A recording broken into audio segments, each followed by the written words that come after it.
Hello everyone, সবাইকে আমার চ্যানেলে স্বাগতম একটা নতুন ভিডিও টিউটোরিয়ালে।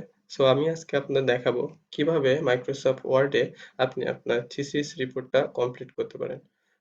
আমরা সবাই জানি যে আমাদের থিসিসের ইন্ট্রোডাকশনের উপর পর্যন্ত সমস্ত পেজ নাম্বার রোমান সংখ্যায় হয় এবং ইন্ট্রোডাকশনের পর পর্যন্ত সমস্ত সংখ্যা, ইন্ট্রোডাকশনের পর থেকে সমস্ত পেজ নাম্বার অ্যারাবিক বা 1 2 3 এভাবে হয়।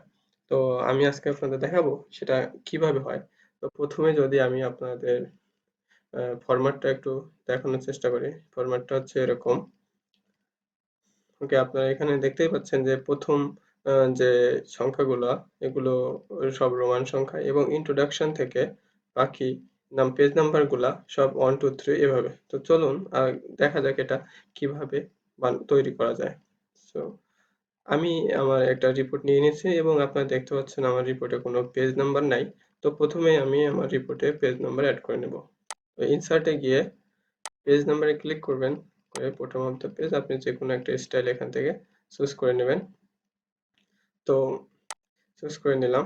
তো বেসিক্যালি প্রথমে আমার ফরম্যাট হিসেবে একটা রোমান সংখ্যা হিসেবে আসছে। তো আমি যদি এটাকে ফরম্যাট হিসেবে রোমান সংখ্যা না দিয়ে বেসিক্যালি সবারই 1 2 3 হিসেবে থাকে। তো 1 2 3 হিসেবে যদি দেই তাহলে এরকম দেখায়।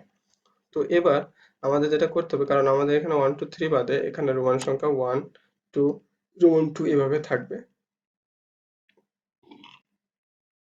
তো এখান থেকে আপনারা এই পেজ নাম্বারে যাবেন, ডিজাইনে এখানে পেজ নাম্বারে আসবেন, আসার পর ফরম্যাট পেজ নাম্বারে গিয়ে এখান থেকে রোমান সংখ্যা সিলেক্ট করে দিবেন, দেওয়ার পরে ওকে দিবেন। ওকে দিলে আপনার পুরো ডকুমেন্টটাই এখন রোমান সংখ্যায় পেজ নাম্বার হয়ে গেছে। বাট বেসিক্যালি আমরা পুরো ডকুমেন্টটাই রোমান সংখ্যা চাই না, আমরা চাই ইন্ট্রোডাকশন পর্যন্ত আমাদের রোমান সংখ্যা হিসেবে থাকবে। তো আপনি দেখতে পাচ্ছেন চ্যাপ্টার 1 এ গিয়ে এখানে 10 চলে আসছে। তো আপনার এখানে একটা কাজ করতে হবে। আপনার যে লিস্ট অফ ফিগার বা যেটার আপনার টেবিল অফ কন্টেন্টটা যেখান থেকে শেষ হবে সেখানে যাবেন। যাওয়ার পর আপনি এখান থেকে লেআউটে যাবেন। লেআউটে যাওয়ার পর ব্রেক এখানে গিয়ে নেক্সট পেজ ক্লিক করবেন। ক্লিক করার পরে আপনার এই ডকুমেন্টের নেক্সট পেজ চলে আসবে। তারপরে আপনি এটা ব্যাক স্পেস করে এটা আপনার আবার কাঙ্ক্ষিত জায়গায় নিয়ে আসবেন। আনার পর যেটা আপনাদের যে কাজটা আপনাদের করতে হবে সেটা হচ্ছে এখানে গিয়ে আপনি এই পেজ নাম্বারে ক্লিক করবেন। করার পর আপনি ঠিক আবার এই পেজ নাম্বারে যাবেন, ফরম্যাট পেজ নাম্বার। এখান থেকে 1 2 3 সিলেক্ট করবেন এবং এখান থেকে এই স্টার্ট অ্যাট অপশনে ক্লিক করার পর আপনি এখান থেকে পেজ নাম্বার 1 থেকে শুরু হবে সেটা দিবেন এবং ওকে দিবেন।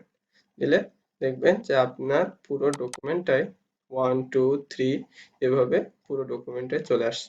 এবং এবার যদি আপনি আপনার টেবিল অফ কন্টেন্ট আপডেট দিয়ে দেখেন, আমি আপনাদের দেখাচ্ছি। আপডেট এন্টার টেবিল দিলাম, আমার পুরো ডকুমেন্টটাই রোমান এবং আপনার 1 2 3 এভাবে চলে আসছে। সো থ্যাংক ইউ আমার সাথে থাকার জন্য। যদি আপনাদের ভিডিওটা ভালো লেগে থাকে তাহলে লাইক দিবেন এবং শেয়ার দিয়ে অন্যকে দেখার সুযোগ করে দিবেন। Thank you.